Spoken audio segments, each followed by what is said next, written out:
Terrace candle रोज से सजा होता है। फूलों के रास्तों पर अनिकेत कशिश को खड़ा करके उसकी आंखों से रिबन खोलता है। माँ डैडी, आप लोग कब तक ऐसे ही अपने काम में बिजी रहेंगे? दीदी भैया, चलिए ना कोई ट्रिप प्लान करते हैं, घूमने चलते हैं। और भी बहुत काम है कशिश, हमारे पास इतने फ्री नहीं है कि ट्रिप प्लान करें। आप लोगों के पास कभी टाइम ही नहीं होता है। हमारे घर में कोई भी ऐसा नहीं है जो फैमिली टाइम स्पेंड करता हो। सब लोग अपने अपने में ही बिजी रहते हैं। कशिश, तुम भी जानती हो कि हमारे घर में और कितने काम होते हैं। बड़े बड़े बिजनेस हैं, अपॉइंटमेंट होती है, डील करना होता है। इस बीच में हम ट्रिप कैसे प्लान कर सकते हैं? सही कहा डैड आपने। और कशिश, आखिर मॉम डैड ने किस चीज की कमी रखी है? घर में पैसे हैं, अच्छा कपड़ा है, घूमने के लिए कार है, इतनी फैसिलिटीज देने के बाद भी तुम इतना किचकिच क्यों करती हो? सच में कशिश, तुम बहुत इरिटेटिंग हो। फैमिली सब कुछ देकर अपनी रिस्पॉन्सिबिलिटी भूल जाती है क्या? आपकी रिस्पॉन्सिबिलिटी नहीं बनती कि आप बच्चे टाइम स्पेंड करें, उन्हें कहीं घुमाने ले जाएं, उन्हें कोई सरप्राइज दे? तुम कोई छोटी बच्ची नहीं हो कशिश, बड़ी हो गई हो, अपने आप अपनी चीज कर सकती हो। तुम्हारी बातें सुनकर तो लगता है कि 25 साल की उम्र में भी तुम्हें बच्चों की प्रिंसेस ट्रीटमेंट चाहिए। कशिश अपने परिवार वालों का ये रूड बिहेवियर देखकर बिना खाए उठकर अपने कमरे में चली जाती है। ऐसे कुछ हफ्ते गुजरते हैं। दिन कशिश एक बड़े शॉपिंग मॉल में अपनी फ्रेंड्स के साथ शॉपिंग कर रही है। तभी उसकी फ्रेंड्स उससे, यार कशिश, तुम्हारा तो बर्थडे भी आने वाला है। हाँ, बर्थडे तो आने वाला है, पर अभी मैंने कुछ ज्यादा सोचा नहीं है। अरे कशिश, सोचने की क्या जरूरत है? तुम इतनी अमीर घर की लड़की हो, तुम्हारा बर्थडे तो तुम्हारे परिवार वाले ही सेलिब्रेट करेंगे ना, वो भी ग्रैंड तरीके से, जिसमें तुम्हें प्रिंसेस ट्रीटमेंट भी मिलेगी। नहीं, अभी कुछ नहीं। और मेरी फैमिली मेंबर्स इतने फ्री नहीं रहते, उनके पास और भी बहुत काम होते हैं। अच्छा ठीक है, कम से कम तो बताओ कि तुम्हारा बर्थडे मनेगा या नहीं मनेगा, क्योंकि तभी तो हम अपने लिए एक्सपेंसिव ड्रेस भी अरेंज करेंगे। आखिर इतने अमीर घर की लड़की के बर्थडे में जो हमें जाना होगा। सही कहा, पहले ही बता दो ताकि हम तैयारी में जुट जाएं। तैयारी कर लेना, क्योंकि बर्थडे तो मैं मनाऊंगी ही। अच्छा चलो, अब शॉपिंग हो गई, अब घर चलते हैं। अब शॉपिंग करके कशिश अपने घर आती है और ऐसे ही कुछ हफ्ते गुजरते हैं। अब कशिश अपने बर्थडे से 2 दिन पहले अपने कमरे में जाकर बड़ी ही खुशी से कहती है, दीदी भैया, मेरा बर्थडे आने वाला है। आप लोग मेरे बर्थडे की तैयारी तो कर रहे हैं ना, जैसे कुछ सरप्राइज गिफ्ट्स वगैरह। वैसे मेरा सपना है कि मेरे बर्थडे पर सब मुझे प्रिंसेस ट्रीटमेंट दें। तुम्हारा दिमाग खराब हो गया है? तुम्हें दिख नहीं रहा है कि मैं काम कर रही हूँ? चलो जाओ यहाँ से। सच में कशिश, पता नहीं तुम कब मेंटली प्रिपेयर होगी, बिल्कुल इमेच्योर हो। अरे बर्थडे ही तो सेलिब्रेट करना है। मैं तुम्हें पैसे दे दूंगा, बाहर जाकर अपने दोस्तों के साथ मना लेना बर्थडे। ये प्रिंसेस ट्रीटमेंट वगैरह ये सब फिजूल की बात होती है। जाओ यहाँ से, काम करने दो। कशिश को अपने बड़े भाई बहन की ये बातें सुनकर बहुत बुरा लगता है और वो वहां से अपने कमरे में आ जाती है। और अगले दिन फिर कशिश अपने बर्थडे से रिलेटेड बातें अपडेट से करती है। मॉम, हर साल मेरा बर्थडे बहुत ही फीके तरीके से मनाया जाता है, कुछ एक्साइटमेंट नहीं रहती। बट इस बार तो आप मेरा बर्थडे ऐसे सेलिब्रेट कीजिए ना जैसा मैं चाहती हूँ। और मुझे मेरे बर्थडे पर प्रिंसेस ट्रीटमेंट चाहिए। मैं तैयार हूँ, सर पर ताज पहनूं। डैड बोलिए ना, इस बार तो मेरा बर्थडे ऐसे मनेगा ना जिसमें मुझे प्रिंसेस ट्रीटमेंट मिले। ओह गॉड कशिश, तुमने तो सच में बहुत दिमाग खराब कर रखा है हम लोगों का। बर्थडे बर्थडे बर्थडे बर्थडे नहीं हो गया, पता नहीं क्या हो गया। 5 साल की बच्ची छोटी नहीं हो जो ऐसे जिद कर रही हो। सही कहा, वैसे तुम्हें बर्थडे ही सेलिब्रेट करना है ना, ठीक है हम कर देंगे। अब हमारा सर मत खाओ, जाओ यहाँ से, हमें और भी बहुत काम है। चुपचाप वहां से चली जाती है। इस बार कशिश की आंखों में आंसू होते हैं और मन में उदासी होती है। 2 दिन बाद कशिश का आता है जहां त्रिभुवन फोन से ऑनलाइन एक साधारण बर्थडे केक मंगवाता है। बाकी सदस्य अपने अपने काम में बिजी होते हैं। कुछ देर बाद सभी लोग सामने आते हैं और एक मेज पर कशिश का केक रखते हैं। घर में कोई डेकोरेशन नहीं होती है और सब बिजी होते हैं। अरे आप लोग अब तक तैयार नहीं हुए और घर भी नहीं सजाया। आज मेरा बर्थडे है और अब तक सिर्फ केक आया है। अरे बेटा, बस केक ही तो काटना था तुम्हें। तुम्हारे बर्थडे पर तो बस यही मंगवाया। हाँ सही कहा, और इतना बहुत है। हाँ, और ये बर्थडे वाला तामझाम थोड़ा जल्दी खत्म करो, मुझे और भी काम है। चेतन बोलता है कि तभी अब वहां पर कशिश की फ्रेंड तमन्ना, शनाया, अदिति और शिप्रा भी आ जाती हैं। कशिश का अनडेकोरेटेड होम और कशिश की सिंपल ड्रेस देखकर उसकी फ्रेंड्स शॉक हो जाती हैं। बेटा जल्दी केक काटो, फिर मुझे ऑफिस मीटिंग भी अटेंड करनी है। मुझे भी अपने फ्रेंड्स के पार्टी में जाना है।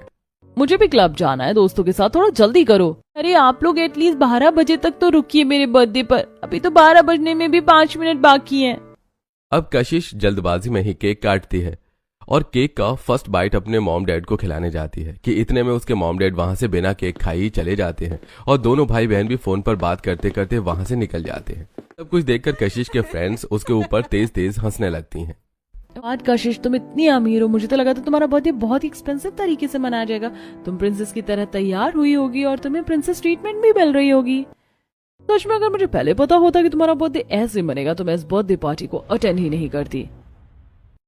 मैंने तो इतनी महंगी ड्रेस भी खरीद ली थी, पता होता कि बर्थडे पार्टी इस तरह की होगी तो मैं नहीं लेती ये ड्रेस। हाँ, और तुम ये अपना बर्थडे केक भी ना खुद ही खा लो, ऐसे बर्थडे केक हम खुद ऑनलाइन मंगा कर खा सकते हैं, हम जा रहे हैं। इतना कहकर कशिश की सभी फ्रेंड्स वहां से चली जाती हैं। कशिश पूरे हॉल में अपने बर्थडे केक मायूस अकेले खड़ी होती है और उसकी आंखों से डब डब आंसू बहने लगते हैं। अब रोती हुई कशिश अपने कमरे में चली जाती है। अब तो मुझे अपने बर्थडे से ही नफरत हो गई। इस साल भी मेरी फैमिली वालों ने मुझे मेरे बर्थडे पर हर्ट किया।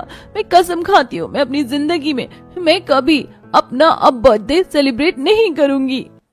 इतना कहकर कशिश रोती रोती सो जाती है। अब ऐसे ही कुछ महीने गुजरते हैं। कशिश के लिए कशिश के पिता एक बहुत बड़े घर का रिश्ता ढूंढते हैं। कशिश को देखने आते हैं। कशिश काफी सुंदर सी ड्रेस में तैयार होकर लड़के वालों के सामने आती है। अरे आपकी बेटी तो बहुत खूबसूरत है, हमें अपने छोटे बेटे के लिए ऐसी ही क्यूट सी दुल्हन चाहिए थी। सच में हमारी होने वाली देवरानी जी तो काफी क्यूट है और बहुत सुंदर है। हाँ सच में, वैसे हम अपनी होने वाली देवरानी के लिए एक बहुत खूब ड्रेस लेकर आए हैं और शगुन के तौर पर। अब दोनों ही जेठानी अपनी होने वाली छोटी देवरानी के हाथ में एक खूबसूरत सी ड्रेस देते हैं। तभी उसकी नंद, भाभी मैं आपके लिए कुछ नहीं लेकर आ पाई, पर मैं आपको एक स्वीट सा हक दे सकती हूँ क्योंकि आप बहुत स्वीट हैं। इतना कहकर हिमानी अपनी भाभी को गले से लगाती है। ये लोग सच में इतने स्वीट हैं या मेरे आगे स्वीट बनने का दिखावा कर रहे हैं? क्योंकि जहाँ तक मैं जानती हूँ इन अमीर लोगों के पास तो इतनी फुर्सत ही नहीं होती कि ये दो बोल किसी से प्यार के बोल पाए। हे भगवान, आखिर क्यों तूने मेरी जोड़ी अमीर घर में बनाई? अमीर मायके में रहकर मैं वैसे ही तंग आ चुकी हूँ। ये अमीर लोग सिर्फ पैसा कमाना और अपने काम में व्यस्त रहना जानते हैं, किसकी फीलिंग्स की कदर ही नहीं करते। उनके लिए बस पैसा इम्पोर्टेंट होता है। वहीं हमें तो आपकी लड़की बहुत पसंद है और मैं अब इस रिश्ते को फिक्स कर रही हूँ और अब आप अच्छा मुहूर्त निकलवा लीजिए ताकि पूरी विधि विधान के साथ शादी आरंभ हो सके। हाँ बिल्कुल, आप चिंता मत कीजिए, मैं जल्द ही अच्छा मुहूर्त आती हूँ। इतना कहकर लड़के वाले वहां से चले जाते हैं। तभी कशिश, डैड मॉम, मुझे उस घर में शादी नहीं करनी क्योंकि उनकी फैमिली भी हमारी तरह अमीर है। मैं नहीं चाहती कि शादी के बाद भी मुझे ऐसे ही लोगों के साथ रहना पड़े जिन्हें मेरी परवाह ही ना हो। वो सारा दिन अपने काम में और पैसे कमाने में व्यस्त रहे। मुझे गरीब घर में शादी करनी है। तुम्हारा दिमाग खराब रहता है क्या कशिश? ये एक अच्छी फैमिली है और बहुत बड़े बिजनेसमैन है। तुम्हारी शादी वहीं होगी। सच में ये लड़की पता नहीं अपनी लाइफ में क्या करेगी। इतने अच्छे रिश्ते को छोड़कर गरीब घर में शादी करनी है इसको। इसके कहने से क्या होता है, रिश्ता फिक्स हो चुका है। अब कशिश चुप हो जाती है और कशिश अपने ससुराल वालों की तरफ से आया शगुन का ड्रेस स्टाइलिश गाउन को पहनकर शीशे के पास खड़ी हो जाती है। अरे वाह, मेरे ससुराल वालों ने तो बहुत ही डिजाइनर ड्रेस दी है शगुन में। वैसे मैं जानती हूँ ये सब शुरू का प्यार और दिखावा है। जब शादी करके जाऊंगी तो धीरे धीरे ये प्यार उनका कम हो जाएगा और वो लोग भी वैसे ही हो जाएंगे जैसे मेरे अमीर घर वाले हैं। 4 हफ्ते गुजरते हैं और कशिश की शादी पूरे विधि विधान के साथ अनिकेत से हो जाती है। वो शादी करके अपने ससुराल आती है जहाँ उसके दोनों नी उसके स्वागत में खड़ी होती हैं। रागिनी अपनी छोटी देवरानी की आरती उतारती है। आइए देवरानी जी, कलश गिराकर घर के अंदर आइए। छोटी चाची आप बहुत सुंदर लग रही हो और आपका मेकअप भी बहुत अच्छा लगा है। Thank you my little angel. ये कब से अपनी छोटी चाची का इंतजार कर रही थी। वैसे देवरानी जी, अब आप अपने कमरे में जाइए और आराम करिए। जी ठीक है। अब कशिश अपने हस्बैंड के साथ कमरे में जाती है। तभी अनिक का गिलास टेबल से उठाकर कशिश को देता है। ये लो पानी पी लो, बहुत थक गई होगी ना तुम। हाँ थोड़ा बहुत, थैंक यू। कशिश पानी पीती है कि तभी उसके कमरे की घंटी बजती है। अनिकेत दरवाजा खोलता है। दरवाजे पर घर की मेड शांति अपने हाथों में नाइट ड्रेस लेकर खड़ी होती है। सर, मैम की नाइट ड्रेस। हाँ ओके, लाइए दीजिए। अब अनिकेत ड्रेस कशिश के हाथ में देता हुआ, कशिश ये लो तुम्हारी नाइट ड्रेस, जाकर चेंज कर लो। कशिश वॉशरूम में आती है और शावर लेती है, फिर नाइट ड्रेस पहनती है। अरे वाह, बोलने से पहले ही कमरे में नाइट ड्रेस आ गई, देखकर अच्छा लगा। अब कशिश नहाकर कमरे में आती है। तभी कमरे के बाहर शांति मॉइस्चराइजर लेकर खड़ी होती है। Ma'am, moisturiser after bath use करते हैं ना? अच्छा, थैंक यू, ये मैं कर लूंगी। तुम जाओ आराम करो, रात बहुत हो गई है। ठीक है मैम। कशिश मॉइस्चराइजर लगाकर अपने हस्बैंड के साथ आराम करती है। अगले दिन सुबह कशिश उठकर जैसे ही मखमली कालीन पर पैर रखने जाती है कि तभी नौकर उसके नीचे स्लीपर लाकर रखते हैं। मैम, पहले इसे पहन लीजिए, फिर चलना शुरू कीजिएगा। अब कशिश स्लीपर पहनकर बेड से उतरती है कि तभी दूसरा नौकर उसके हाथों में एनर्जी देता है। मैम, आपकी मॉर्निंग ड्रिंक, आप ये पी लीजिए पहले। ओके थैंक यू, आप जाइए, मैं इसे पी लूंगी। अब एनर्जी ड्रिंक पीकर कशिश मॉर्निंग शावर लेने जाती है और शावर लेकर जैसे ही बाहर आती है तो वो देखती है कि बेड पर एक खूबसूरत डिजाइनर ड्रेस रखी हुई है। ओ माय गॉड, मेरे बोलने से पहले ही ड्रेस किसी ने निकाल कर आयरन करके रख दी है। ये लोग मुझे इतने प्रिंसेस ट्रीटमेंट क्यों दे रहे हैं? ये सच में इतने अच्छे हैं या नाटक कर रहे हैं? अब कशिश उस स्टाइलिश ड्रेस को पहनकर ससुराल के सामने आती है। वाह भाभी, आप तो बहुत ब्यूटीफुल लग रही हो। सच में हमारी छोटी देवरानी कितनी क्यूट लग रही है। हाँ सच में बहू, लग तो बहुत सुंदर रही, नजर ना लगे। जी वैसे मैं पूछ रही थी कि आज मेरी पहली रसोई है, तो खाने में क्या बनाऊं? खाने में कुछ बनाने की जरूरत नहीं है कशिश, क्योंकि हम लोग खाना बाहर खाने जा रहे हैं। और क्या, हम अपनी छोटी देवरानी से आते ही चूल्हा चौका बर्तन थोड़ी ना करवाएंगे।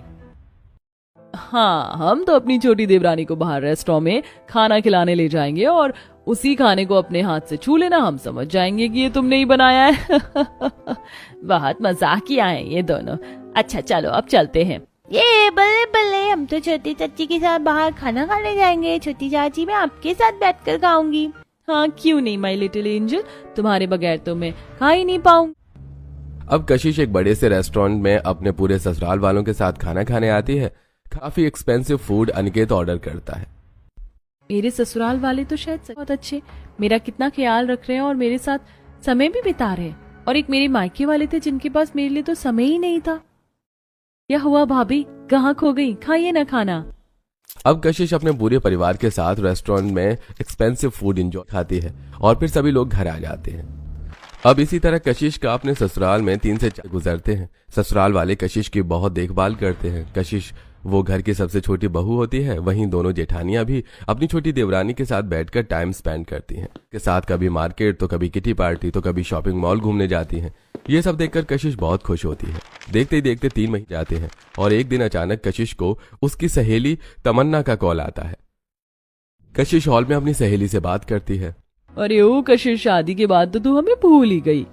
अरे नहीं, ऐसा कुछ नहीं है, वो बस अभी नई नई शादी हुई है ना, तो अभी यही उलझी हुई। बताओ ना क्या हुआ? होना क्या था, पूरे 1 साल बाद फिर से तुम्हारा बर्थडे आने वाला है। सोचा तुम्हें याद दिला दूं, पार्टी शार्टी दोगी कि नहीं? तमन्ना चुप करो, तुम जानती हो ना कि मुझे मेरे बर्थडे से नफरत है। मैं जानती हूँ कि कुछ दिन बाद मेरा बर्थडे है, पर प्लीज तुम मुझे ये याद मत दिलाओ, क्योंकि मेरी कोई एक्सपेक्टेशंस नहीं है अब अपने बर्थडे को लेकर। चलो रखो फोन, तुमने मेरा पूरा मूड ही खराब कर दिया। कशिश गुस्से में फोन काट देती है।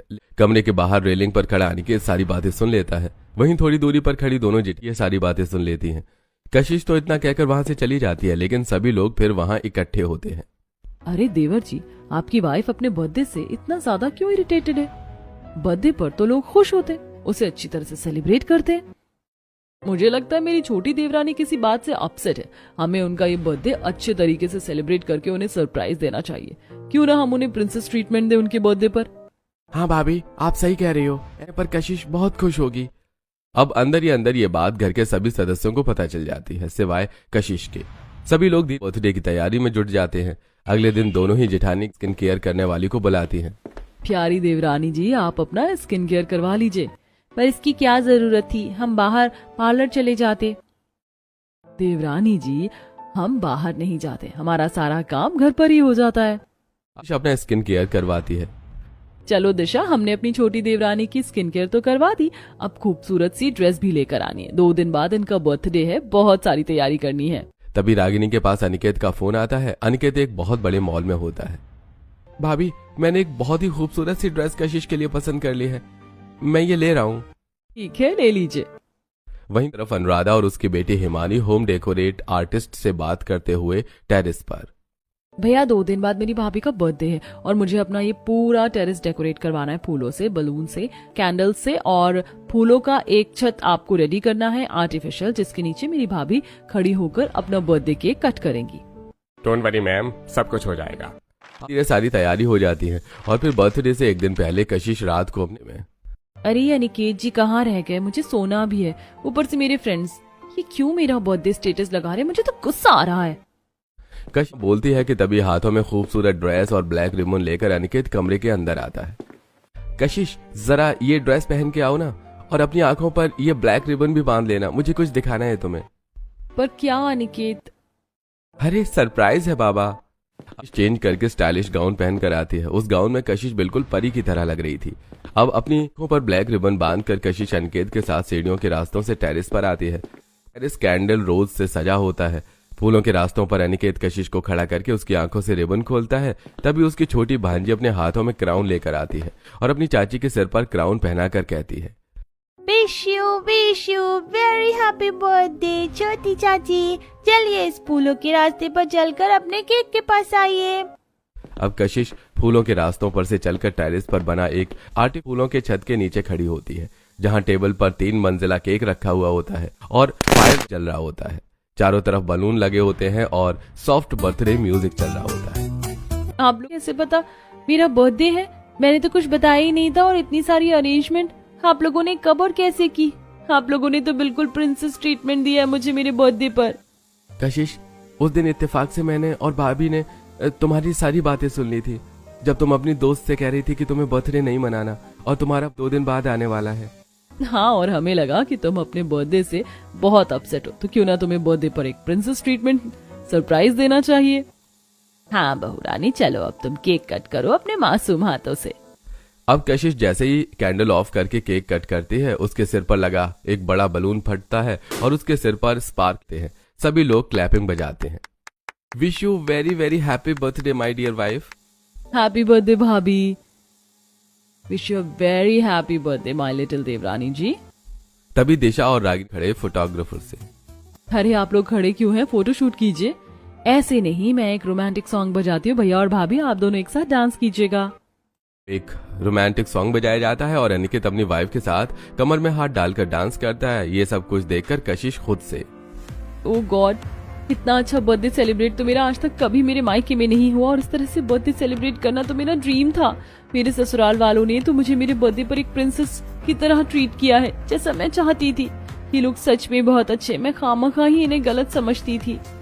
अब अपने हस्बैंड के साथ डांस खत्म करके कशिश सबके साथ फोटो शूट करवाती है डिजाइनर ड्रेस में, और फिर कशिश फूलों के रास्तों से चलकर नीचे हॉल में आती है। डाइनिंग टेबल पर शाही खाना सजा हुआ होता है। ये बहू, ये सारा तुम्हारा मनपसंद खाना जो हमने तुम्हारे घर पर फोन करके पता किया, और वही तुम्हारी बर्थडे पर हमने नौकरों से बनवाया है। Thank you so much. आप लोग मेरे बारे में इतना सोचते हैं, मुझे पता ही नहीं था। आप लोग बहुत अच्छे हैं। अब कशिश अपने पूरे परिवार वालों के साथ बर्थडे खत्म करके डिनर करती है। अनिकेत अपने हाथों से अपनी वाइफ को खाना खिलाता है, और इसके बाद से कशिश समझ जाती है कि उसके ससुराल वाले जितने पैसों से अमीर हैं उतने ही दिल के भी अमीर हैं और उससे बहुत प्यार करते हैं।